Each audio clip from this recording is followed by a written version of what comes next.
बिस्मिल्लाहिर्रहमानिर्रहीम। अस्सलाम वालेकुम। क्या हाल चाल है? उम्मीद करती हूँ आप सब खैरियत से होंगे। मैं भी अल्हम्दुलिल्लाह ठीक ठाक जी। आज मैं बनाने जा रही हूँ गोश्त कलेजी, जिसके लिए मैंने कलेजी ली है 1.5 पाव के करीब। गोश्त होगा मेरा 1.5 किलो। इसके अलावा मैं लिए 2 मुनासिब साइज़ के प्याज, टमाटर, सब्ज़ मिर्चें, अदरक, सब्ज़ धनिया और लहसुन।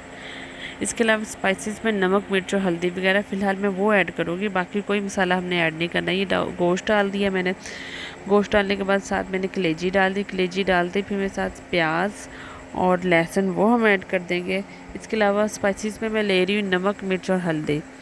इसके अलावा आपने कोई चीज़ नहीं ऐड करनी है। हाँ, सिर्फ दालचीनी और इलायची आपने ज़रूर ऐड करनी है। ये मैं दालचीनी और इलायची डाल दी। ये सारे स्पाइसेस डाल के मैं इसे रख दूँगी 10 मिनट के लिए प्रेशर कुकर में। ये देखें जी, सब मसाले ऐड कर दिए। ऐड करने के बाद थोड़ा सा पानी डालूँगी। पानी की क्वांटिटी ज़रा कम रखिएगा। ये देखें जी, माशाल्लाह मैंने 10 मिनट लगाया था। 10 मिनट लगाने के बाद मेरा गोश्त इस तरह गल चुका है। अब मैं एक पतीले में ऑयल डालूँगी। ऑयल डाल के जो गोश्त है मैं इसको स्ट्रेन करके इसमें ऐड कर दूँगी। जो इसका पानी है, यानी जो इसकी कड़ी बची है या ग्रेवी बची, वो हम बाद में एंड में यूज़ करेंगे। ये देखें जी, मैंने गोश्त ऐड कर दिया। गोश्त डाल के हम इसे अच्छी तरह इसकी भुनाई कर लेंगे।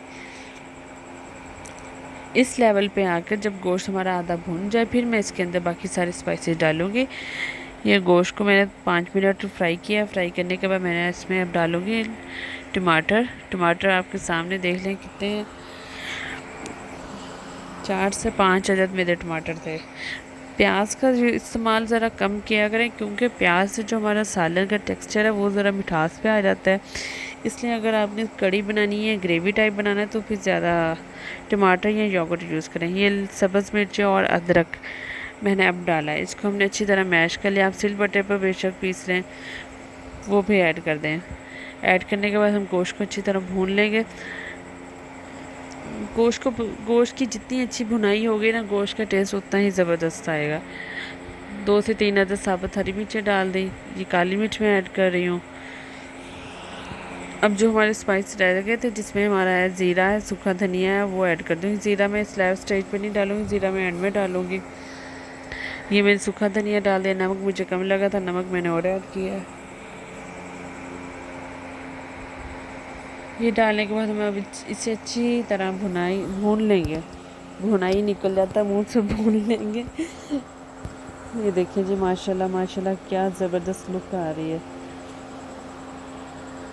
बहुत ज़बरदस्त लुक आ रही है। अब टमाटर जो मैंने ऐड किया, आप चाहें तो टमाटर को आप मिक्सी में पीस कर वो भी डाल सकते हैं। ये देखें जी, माशाल्लाह भुनाई करते करते मेरे जो टमाटर है वो ऑलमोस्ट घुल चुके हैं। ये देखें जी, क्या ज़बरदस्त लुक आई है।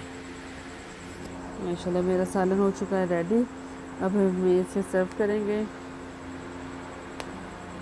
सर्विंग करते वक्त आप इसके साथ नान या तंदूर की रोटी, साथ प्याज और टमाटर का सलाद।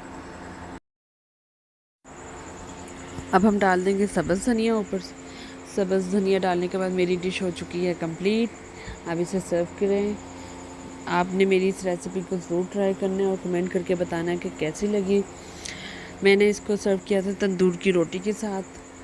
आप चाहें तो नान के साथ सर्व कर सकते हैं। इसके साथ ही मुझे इजाज़त दें। प्लीज़ अगर आप मेरे चैनल पे नए हैं, मेरे चैनल को लाइक कर दें, सब्सक्राइब कर दें और शेयर कर दें, ताकि मुझे और ज़्यादा अप्रिसिएशन, हौसला मिल सके, मैं मज़ीद इससे भी अच्छी वीडियोस बना सकूं। क्योंकि स्टार्टिंग की है, तो स्टार्टिंग में मुझे अभी फ़िल वक्त बड़ी मुश्किल हो रही है। तो प्लीज़ आप मेरा साथ दें। दुआ में याद रखिएगा। अल्लाह हाफ़िज़।